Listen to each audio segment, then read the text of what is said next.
नमस्कार, आप देख रहे हैं चैनल वन। यहाँ पर हमारे पास बैठे हुए हैं विद्युत पोद्दार। वो एक सोशल वर्कर भी है, लेबर वेरिफिकेशन इंचार्ज है नॉर्थ ईस्ट के और nominated by national political party of government of India के।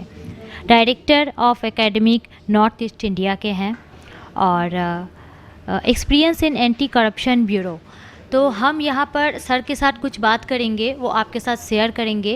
सर, अभी जो करंट सिचुएशन चल रहा है बंगाल में, जो आपने देखा मणिपुर का ये वायलेंस वगैरह, और अभी बहुत तरह की केस हुई है वो ग्राम पंचायत लेकर, तो बहुत तरह की मतलब इंसिडेंट देखने को मिल रही है। तो क्या आपको लगता है कि बंगाल में खासकर वुमेन सेफ है?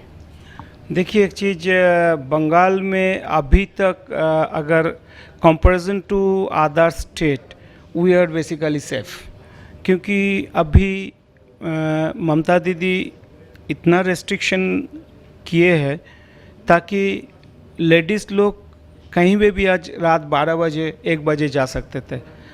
35 इयर्स बैक आप जाइएगा तो वहाँ में हम लोग सेफ नहीं था। अगर आप बच्चा है, आप अगर घर से निकलते हैं तो मम्मी पापा पहले सोचते थे कितना बजे आप वापस आइएगा। अभी मोबाइल का युग, अभी क्रॉसपोंडेंस है, अभी इतना सेफ्टी है जहाँ हम इतना टाइम में आ सकते हैं। तो इसीलिए इस तरीक़ा से we are right now safe. In others way the political situations, इसमें तो सेफ हम नहीं बोल सकते, क्योंकि हर पार्टी कभी न कभी क्रिएटिव पॉलिटिकल सिचुएशंस को ख़राब करते जा रहा है।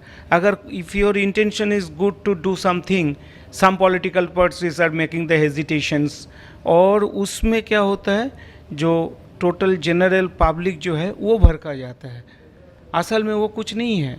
असल में आप देखिए इलेक्शन का बात आप जो बोल रहा था, अभी आपका बात से इलेक्शन का बात आएगा। जो अभी जो इलेक्शन हुआ, ये देखिए, इलेक्शन में फेयरनेस के लिए जो था, इलेक्शन का फेयरनेस में अगर आप बोलिएगा तो इलेक्शन का फेयरनेस कभी नहीं होता है।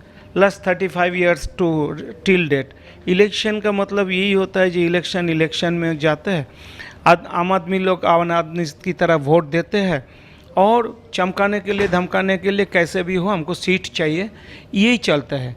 तो इसको लेके आप एजुटेशन ख़राब हो रहा है और इसको लेके हमको 356 का तो दौड़ना है, ये सब बेकार की चीज़ है। अभी कहाँ है, अभी कौन मर्डर हो रहा है? इलेक्शन का 2-3 दिन जो होता है, अभी कौन सा मर्डर हो रहा है? अभी कहाँ आग जल रहा है?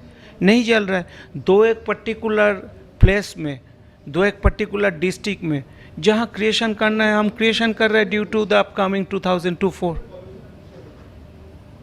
सर, चाइल्ड लेबर के बारे में आप क्या बोलना चाहते हैं कि अभी भी देख रहे हैं इंडिया में चाइल्ड लेबर जो है ख़त्म नहीं हो रहा है? अभी भी कई रेस्टोरेंट में जाइए या कहीं पे भी देखते हैं कि बच्चों की जो पढ़ने की इच्छा है वो भी मर रही है, वो दब जा रही है। क्या बोलिएगा सर? चाइल्ड लेबर का बारे में जो आप बोल रहे हैं, चाइल्ड लेबर, देखिए, चाइल्ड लेबर आते हैं इसीलिए जो हम लोग का गरीबी में चाइल्ड को लेबर में लाना पड़ता है, क्योंकि हर पिता माता जो ग्राम में है, जैसे टी गार्डन में है, जैसे कहीं में भी है, ये लोग क्या करते हैं, ये लोग बाहर में चला जाता है।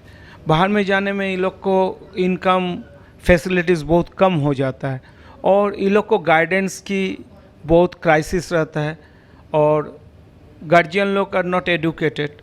तो उसमें क्या करता है, बच्चा को भेज देता है गांव में थोड़ा कमाने के लिए, फील्ड में कुछ कमाने के लिए।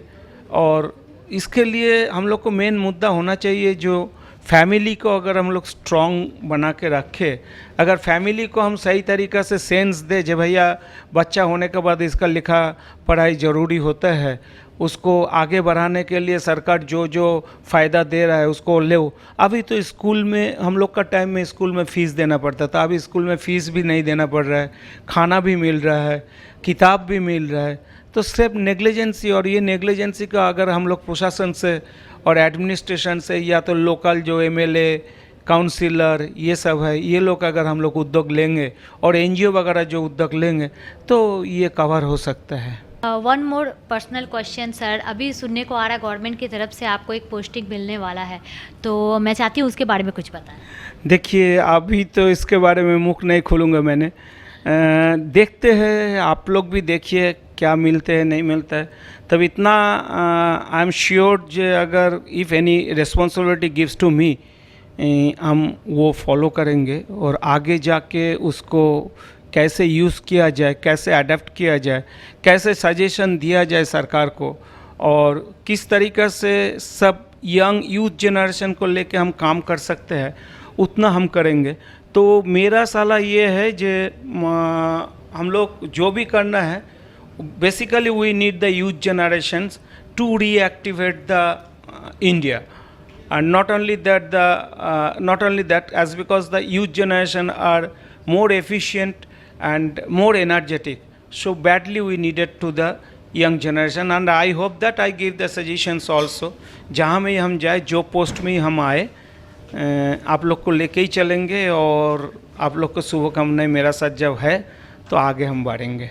सर, जैसे कि हमारी सीएम ममता बनर्जी जी ने बहुत सारे प्रकल्प लेकर आए हैं और उससे बहुत लोगों को बेनिफिट मिल रहा है, तो मैं ये पूछना चाहती हूँ कि वैसे तो मैंने ये सुना है और देखा है कि हमारी ममता बनर्जी जी ने प्रेस लोगों के लिए भी हमेशा सोचा है कि आफ्टर रिटायरमेंट उन लोगों को भी कुछ पेंशन वगैरह मिलना चाहिए, लेकिन सर गवर्नमेंट ऑफ इंडिया ये इस चीज़ पर ध्यान नहीं दे रही है। सर, इस विषय में आप क्या बोलेंगे? हम लोग एक कहावत है, बंगाल जो आज सोचते हैं पूरा इंडिया उसके बाद सोचते हैं।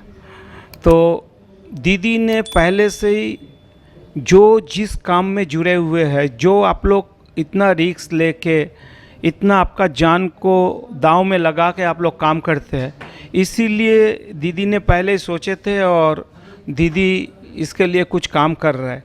लेकिन हमने 2-3 बार ये मुद्दे उठाया था सेंट्रल गवर्नमेंट में किसी तरीक़ा से, तो I get no result and I get no response from the government of India, so that I request to broadcast minister and as well as our honorable prime minister to do something for the pressman also, क्योंकि they are the second soldier of our country. First soldier is our army, second soldier is our press reporters and pressmen. अगर ये लोग नहीं रहता तो हम लोग का कुछ खबर नहीं मिलते है। So may I request personally myself on behalf of the press unit, कुछ करना चाहिए, या तो कुछ पेंशन वगैरह, या तो आफ्टर रिटायरमेंट मेडिकल बेनिफिट उसका फैमिली को मिलना चाहिए। आज इतना ही। Thank you.